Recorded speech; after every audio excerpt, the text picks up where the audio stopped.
7 books in the month of November. These are their stories. Welcome, weary travelers. Lay your cloak down, rest your feet, and let's talk about books. Don't let anybody tell you that reading like 12 books or 30 books a month is normal. That is not normal.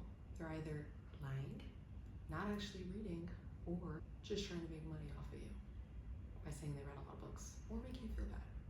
November's been over for a couple of days, but now is the perfect time to talk about the books that I read. There's like a whole mix of genres here, and it's a little confusing, but that's how it works when you don't buy books. You kind of just look for them. I mean, you buy them, but secondhand bookstores or the library. So, I mean, 7 books is a lot if you don't have a full-time job as a reader, which I do not. I have other responsibilities, unfortunately. So 7 books, I mean, that's more than 1 a week. I don't even know how I did that. The genres we're gonna see an adult, we're gonna see fantasy, we're gonna see thrillers, we're gonna see like contemporary fiction. It's really a whole mix of stuff. So let's dive in. I happen to have this book, The Bitter Twins by Jen Williams. This book, okay, I found this in a secondhand bookstore and it looked so good. Fantasy, there's like vampires and aliens and stuff. And then I bring it home and my husband's like, that's the 2nd book of the series. And I was really sad. And I was like Googling, do you have to read the 1st book before? And everyone was like, yes, it literally ends off right in the middle of the action. And then the 2nd book starts off right in the middle of the action. I looked online and checked to see if it had it in the library. It did not have it in the library. So then I went on Amazon. I'm like, how much does it cost? I really don't buy books from Amazon ever. But it was 99 cents. And I was like, you know what? For 99 cents, I'll buy it because I already bought this one for like $5. I got that and it was amazing. And the 2nd book was also really amazing. It's like super random, very like otherworldly, just like I said, aliens, vampires, just so like, what is she thinking in her brain? But I love it, and the characters are really good, and there's like this little romance that brews, but it's very, very, very much like deep plot. But it's always fun when things like that happen. But it's a good story, and it's also like slightly mysterious. You're like, what's gonna happen? Like, what's the meaning behind all of it? Anyways, I like it, and it flips through like a lot of different characters, which some people hate, but I quite enjoyed. It's also super immersive. You really just fall headfirst into it. Okay, next book. Took it from my mom, and then I left it in our last Airbnb, so my husband can't read it, unfortunately. But it was called Salem Falls by Jodi Picoult. I have no idea how to pronounce her last name. Is it like Picoult? Because there's like an interesting LT. Anyways, I usually really like her stories. This one, her characters were just weird. Oh, I should probably say spoilers for this book. Oh, spoilers for this book. Yeah. The main character has been accused of doing inappropriate things with his student and gets put in jail for a year, even though he didn't do it. He tries to find himself in a new town, he gets accused again, and then with flashbacks you find out like he's kind of creepy anyways. Like, maybe he didn't actually do the deed, but he's like saving girls' bras, young girls' bras, like 15-year-olds, and he's just like finding himself at the wrong place at the wrong time. So I don't feel for him. I'm like, yeah, I mean, you shouldn't be on trial for like rape, but you're not a good guy. And then like randomly there's a main character who could like do small magic kind of thing. She's like very witchy, like sets up, you know, pentagrams with her friends and stuff, and she's the one who accuses him, and it turns out her father has been abusing her for her whole life, like inappropriately, right? And that comes out on the last page. But again, she's an obnoxious kid. Obviously no kid deserves that, but like, you don't feel for her, and then you find that on the last page, and all of a sudden you're like, oh, huh, you know? Because she's literally been accusing this guy of doing inappropriate things to her when she's been coming on to him because she wanted to do it with him. Don't read it. I was not a fan. It kept me reading because it was the only book I had at the time, but I wouldn't ever recommend that to someone. Which was really surprising because I read, again, a couple of her books and they were really good. This one was just, I don't know, ghost from me maybe. The next book was actually the 2nd book of this author that I became obsessed with. Again, still finding myself in a secondhand bookstore. I pick up a book, it's called Girl A. It's got just like a yellow cover, and I'm like, okay, interesting. It's like thriller mystery is what it calls itself. I'm like, fine. Start the 1st page, immediately hooked. Like, I've never been hooked so fast in a book. I was so addicted to that book. I actually read it over a weekend, like one day of the weekend, and then I started it again. I know other books I mean, but I literally just immediately went to start it again because it was so good. Oh my gosh, it was amazing. So this author, Abigail Dean, I was so excited because I saw she wrote another book, and it was called Day One, and that book was not at the same level at all. It left me sad.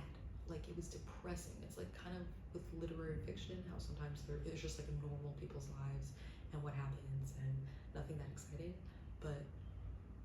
and it doesn't leave you feeling good. So that was this book. It was just kind of depressing. There's a tragedy in a small town, and it's the aftermath and who caused it, but like it's not a mystery who caused it. Everybody knows. But it's also like a really interesting viewpoint on just how society can distort something and make something seem not true or true, which was very interesting, right? Because there's all this like false news and fake news, and it really showed how just like mob mind can get in the way of the truth. Like, if everybody starts thinking this one thing, it can get people to think this thing, even if it's not true, and then really destroy people's lives, which again, at the end, just everyone's lives were super depressing. So it just felt really bad afterwards. Would I recommend it? If that's your vibe. It wasn't mine. The next book is the series I go back to whenever like I still haven't made it through, but I mean, eventually I will. I'm pretty close through the whole thing. I started the series 2 years ago, and it's just wonderful and magical, and Discworld by Terry Pratchett. Have you heard of it? Have you read it? I feel like nobody talks about these books. There's like 40 something books in the series, and they are so funny. It's basically, there's a bunch of different sub-series. Like, there's the Night Watch series, Witches series, Death series, something else, the Industrial Revolution series, and they're just hilarious. Like, he's a funny guy. Terry Pratchett just writes his characters and his stories, and his plots are all amazing. They're all mysteries, I feel like. I mean, most of the ones I've read have been a mystery, like whodunit kind of thing, but like wrapped up in fantasy, magic, and just hilarious characters who are all doing ridiculous things. So I read Maskerade, I don't know, in the Witches series, and it's really funny. It's like two funny witches who are really old and just get up to hilarious things, but it's a good book. Okay, that I really love. Again, whenever things get slow or whatever, or when I remember, because I always have to put them on hold at the library. People are actually reading them, few. So when it came, I was like, yes, read this book. Read something that feels good after the depressing book that I read before that. Also with Terry Pratchett, I had him in my want to read for years. Like, people were like, oh, you like funny? And I was like, I love funny books. Love reading comic books. So Terry Pratchett was on my list, along with, what's that book called?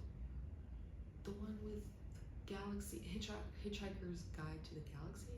Yeah, that was a DNF. Like, I'm still kind of in the middle of reading it. That was boring. But Terry Pratchett, when I finally got my hands on the first one, called Guards, exclamation point, I was like, oh, I get it. Okay, the next one was probably the highlight of my month, and I'm shocked because I did not think that I would actually like this book. My husband read it before me, and he warned me. He's like, oh my god, there's so many times people are just trying to jump each other's bones right before battle, and it doesn't make any sense, and it's so ridiculous. And I was like, okay, that's romantasy, that's the genre, but also like, okay, it sounds absolutely ridiculous. Like, I'm not interested. I don't usually read things that are like solely for the romance and not for the plot, although again, subplot romance.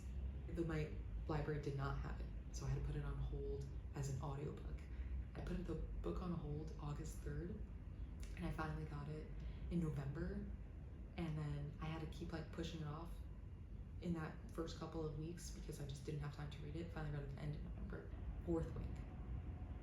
I finally got my hands on Fourth Wing after hearing about it for forever. I don't usually consume things that are just because everybody's talking about it. If everybody's talking about it and I can get my hands on it, then I'll read it, but I'm not going to spend $20 on a book that I then have to throw out because, again, traveling the world. I would buy books more if I was in one place at one time, but because we've been traveling, I just don't have the time to do that. So I finally got it from the library, and When I say I literally listened, it's a 21-hour audiobook. I started on Sunday, I was done by Tuesday. I was addicted. And I also told my husband, romance was a perfect amount. I'm sorry. She's doing it at all the normal times. Like, I didn't think it was overdone at all. Also, that is part of the genre. Like, I was expecting it, so maybe that's also why I changed, but the plot was so much fun. Xaden is so cool. And like the twist at the end, that was a great one. But I was listening to the audiobook on the plane. I finished it on the plane, and then coming to the screaming sound of children and like the roaring rush of the plane in my ears, and all of a sudden being done the audiobook was not fun. Like, so next time I have to leave myself a lot more hours to listen to the audiobook if I'm gonna do it on the plane. Or I have to have like a backup. I was like, oh no, what do I do now? So I just went and re-listened to parts that I really liked. It's probably like more for girls who are actually into romance or guys who are like okay with it. I don't know if guys actually like reading romance. You gotta know that going in because you're gonna have that, but it's also a really interesting story. Like, I was very impressed. The next one is boring. I happen to have it on me. It's just a thriller. Wow, this guy can write. No, he can't. It's boring. You know, just extremist Muslims trying to destroy America. Do they do it? Who knows? Also, there was a subplot the whole time where his wife was like brutally something. Something happened to her, and she can't have children anymore, and he super wants kids the whole time. That was like a subplot. That was just sad. For my last book in November, I went to a secondhand bookstore in Buenos Aires. Surprisingly difficult to find English books in Buenos Aires. I know it's a Spanish-speaking country, but I've been traveling around the world for the past year and a half, and every bookstore has like an English section, even if it's tiny. But like, we went to El Latino Splendid, what's it called again? Whatever, that really beautiful bookstore.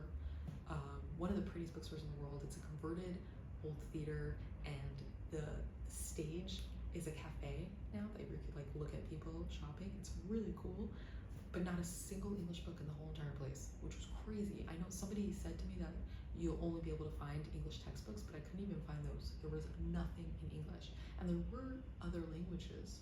Were there other languages? Why am I remembering Italian?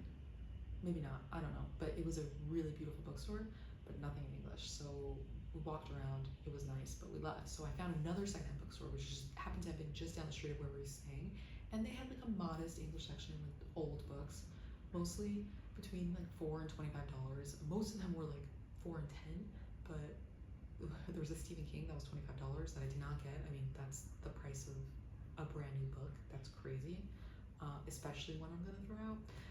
But I did see this. Meg Cabot was my childhood. I think I read every single one of her series. She is just a great writer. She just writes fun teenagers and fun plots and good stories. And when I saw Airhead for like $4, I was like, yeah, I'm gonna get that. That was a fun book. I remember reading that. So I kind of remembered what happened, but I didn't remember any of the details. And I basically read it in one sitting. I just paused for lunch.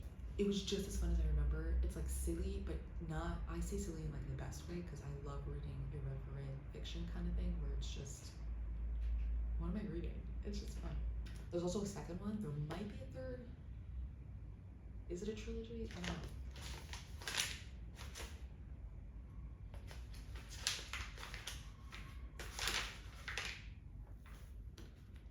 Here it only says there's a sequel, but I feel like I remember there being a third one. And there you have it.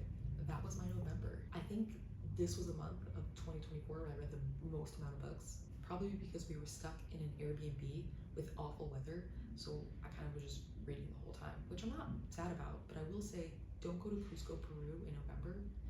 There's nothing to do, and it rains all the time. I mean, there's stuff to do in the rain, I guess. Also, you'll have to travel like 3 hours to get to the nearest attraction. I wasn't really a fan. If you like my book rants, then give me a thumbs up. If you don't like them, give me a thumbs down, but also thanks for watching to the end, and subscribe for more book rants. The end.